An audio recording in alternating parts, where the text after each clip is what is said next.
on vous dit, montrer que a moins b divise a puissance n moins b puissance n. Ça, c'est en fait une identité remarquable qu'il est bon de connaître.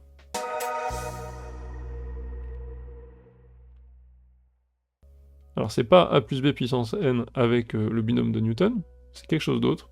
C'est une factorisation de a puissance n moins b puissance n par a moins b. Donc ça fait a moins b fois... Et ensuite on a un genre de terme un peu comme les termes dans le binôme de Newton, mais sans les k parmi n. Donc on a a puissance n-1 fois b puissance 0, a puissance n-2 fois b puissance 1, et en fait on a que des termes où la somme totale des puissances à chaque fois fait n-1. n-2 plus 1, n-3 plus 2, etc.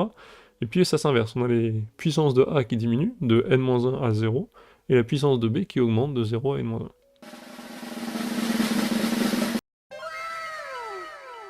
T'es au lycée et tu galères en maths? T'aimerais bien faire pause sur le prof, revenir en arrière et réécouter le truc qu'il a expliqué? Bah maintenant, c'est possible avec Studéo. On a fait plein de vidéos avec des profs jeunes, dynamiques, efficaces, les meilleurs du pays, où tu peux comprendre les notions, prendre ton temps et même te tester avec des QCM, réviser avec des flashcards. Essaye Studéo, tu verras, c'est fait pour toi. Donc ça, c'est bien de le connaître par cœur. Si vous voulez savoir le redémontrer, ben, c'est assez facile, ça se passe en 2-3 étapes. L'idée, c'est de dire, en fait, je vais me référer à ce que je connais sur la somme des termes d'une suite géométrique. Donc, l'idée, vu qu'il y a du puissance n, c'est de factoriser par un des deux nombres. Là, je vais prendre a puissance n et de me rendre compte ensuite que je peux factoriser et obtenir du 1 moins q puissance n.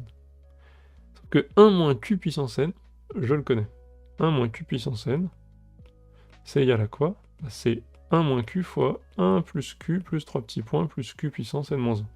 Depuis la formule de première qui nous donne la formule concentrée de la somme des n premiers termes d'une suite géométrique. Si je mets jusqu'à n-1, ça fait bien 1 moins q puissance n sur 1 moins q. L'idée c'est jusqu'ici, en fait le 1 moins q je le passe de l'autre côté. Et donc je fais ça, et j'obtiens cette très intéressante inégalité. J'ai a puissance n devant, je prends n-1 de ces a, donc il y a a fois a fois a fois a n fois, j'en prends n-1 que je multiplie ici, ça me fait donc réapparaître cette chose-là, et le dernier, je le multiplie ici pour faire a moins b. C'est la démonstration de cette inégalité qu'il est bon de connaître. On suppose que n est impair, montrer que a plus b divise a puissance n plus b puissance n. Là aussi, vous avez une inégalité, pas du tout, une égalité, une identité, à connaître par cœur. C'est quand même bien de savoir la démontrer. Donc apparemment, quand n est impair, on peut dire que a plus b divise a puissance n plus b puissance n. Je pense que une qui est vraiment très bon de connaître, alors la générique, c'est bien de la connaître, une qui est vraiment très très bon de connaître, c'est a cube plus b cube, parce qu'elle tombe dans pas mal d'exos. Donc vous verrez après pour la retenir par cœur. Pour l'instant, est-ce que vous avez une idée de comment faire pour démontrer ça? N est impair, bon. Montrer que ça divise a puissance n plus b puissance n. Qu'est-ce que vous ferez en premier? Oui, pas mal. Alors, on change le b en moins b et on utilise celle du dessus. Oui, ça va être ça en gros. En fait, le but, comme d'hab, très bon réflexe de la part de ceux qui m'ont dit ça, ça va être d'utiliser la question avant, au maximum, et de se dire, bon, est-ce que je peux pas réappliquer ce que j'ai trouvé avant dans le cas impair? Pourquoi dans le cas impair? Parce qu'en fait, dans le cas impair, je vais pouvoir dire que plus b, c'est égal à moins b. Ça, c'est b puissance 1. Et ça marchera avec toutes les puissances impaires. Donc c'est un peu l'idée, donc je vous montre comment ça s'écrit. Hein. Si n est impair, on peut dire que n s'écrit 2k plus 1. Voilà. Donc an plus bn, ça s'écrit comme ça. Et donc je peux dire que c'est a puissance 2k plus 1 moins b puissance 2k plus 1. Pourquoi? Parce qu'encore une fois, le moins 1 qui est ici, puissance impair, ça fait moins 1, moins ça fait plus. Et donc maintenant, je peux en effet, à cette quantité, appliquer la question a. Et c'est fini. Ça fait donc a plus b fois tout ce qu'il y a ici. C'est donc divisible par a plus b. Facile. Merci à tous de suivre cette chaîne YouTube, de m'aider à faire ce que j'aime. N'hésitez pas à vous abonner, ça aide toujours pour le référencement. Et n'oubliez pas, dans la description, je mets toujours le PDF des exercices que je corrige. Allez, à toutes. Alors, exercice d'après. On a m et n, deux éléments. En fait, je l'ai mis à la suite. Bon, c'est d'ailleurs, il est à la suite parce que ça ressemble un petit peu au début. Donc on peut le faire un peu vite. Ça va être un enchaînement des méthodes qu'on a vues au-dessus. Montrer que si m divise n, a puissance m moins 1 divise a puissance n moins 1. En fait, ça, c'est juste pousser un petit peu plus l'utilisation des inégalités précédentes. Pour vous montrer vraiment comment on peut pousser l'utilisation d'une formule dans ces retranchements, et comment on peut vraiment aller loin, entre guillemets, avec n'importe quelle formule. Si m divise n, premier truc que j'écris, bah, il va exister k tel que n égale mk. C'est ça que je vais utiliser dans mes inégalités. Dans mes égalités, pardon. Donc si j'ai ça, j'ai donc a puissance n moins 1 qui est égal à a puissance mk moins 1. Et donc a puissance mk moins 1.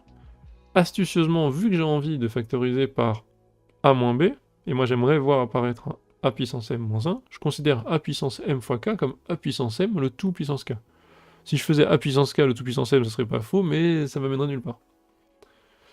Voilà, donc ça fait a puissance m puissance k moins 1 puissance k.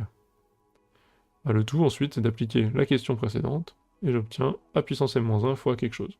Donc j'ai bien a puissance m moins 1 qui divise a puissance n moins 1. On a l'impression que ça c'est un cas facile, donc c'est une petite question A, et peut-être que comme au-dessus, on va sentir venir l'idée de réussir à faire la question qui a l'air compliquée, en se référant d'une manière ou d'une autre à la question A.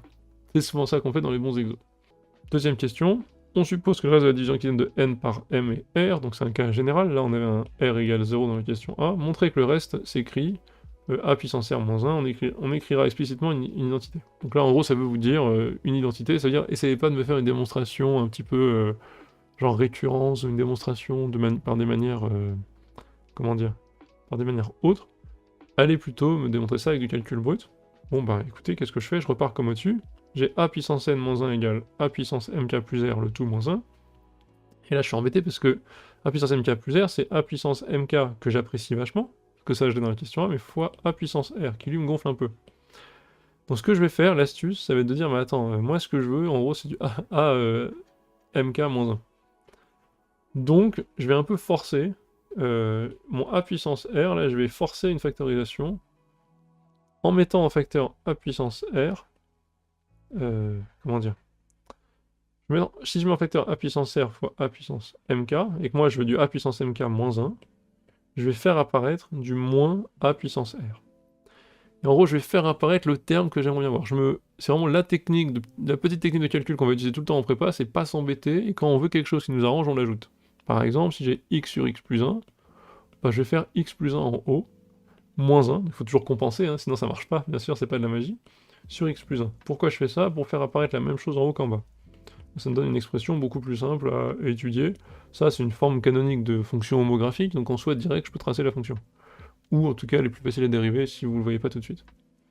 Donc, c'est pratique, j'enlève et je rajoute ce que je veux. Je fais exprès d'enlever un moins a puissance r, parce que comme ça, je vais pouvoir retrouver le truc de la question précédente.